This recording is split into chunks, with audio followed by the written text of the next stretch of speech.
ضیاء الحق کے دور میں جب ہیروئن عام ہوئی تو بی بی سی نے اس پر سٹوری کی کہ لاہور کی سوتر منڈی میں لوگ قطاروں میں لگ کر ہیروئن خریدتے ہیں۔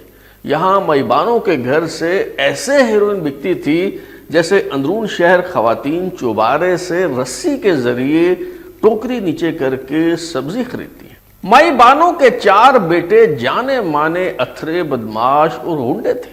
انہیں ان دونوں بھائیوں یعنی حنیفہ اور شفیق بابا نے ٹکر دی اور ان سے ہیروئن خرید کر انہی کے محلے میں بیچنا شروع کر دی۔ حنیفے کے پاس ویسپا سکوٹر ہوا کرتا تھا، اس کی ٹیپو ٹرکاں والے سے دوستی ہوئی۔ اس دوران حنیفے کی اندرون شہر لڑائی ہوئی تو اس نے کسی کو چھریاں مار دی، اس پر پرچہ ہو گیا۔ حنیفہ حمام سے نہا کر باہر نکلا تو پولیس نے دبوچ لیا۔ حنیفہ پولیس کو چکمہ دے کر بھاگ نکلا اور سیدھا مصری شاہ میں بٹ کرسیوں والے کے پاس پہنچا۔ اگلے دن بلا ٹرکا والا کے ڈیرے پر آیا تو ٹیپو نے اسے کھانا کھلایا اور کہا کہ تم کچھ دن کے لیے غائب ہو جاؤ۔ امیر الدین المعروف بلا ٹرکا والے کا کزن قتل ہوا تھا۔ اس مقدمے کی پیروی کے لیے بلا پہلوان کچہری گیا ہوا تھا۔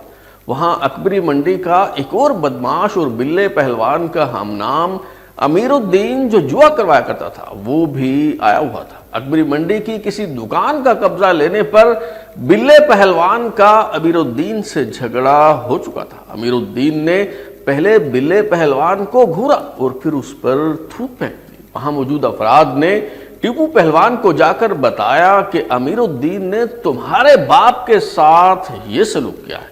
ٹیپو پہلوان نے حنیفے کو بتایا اور کہا کہ یہ تو اچھا نہیں ہوا، اسے سبق سکھانا پڑے گا۔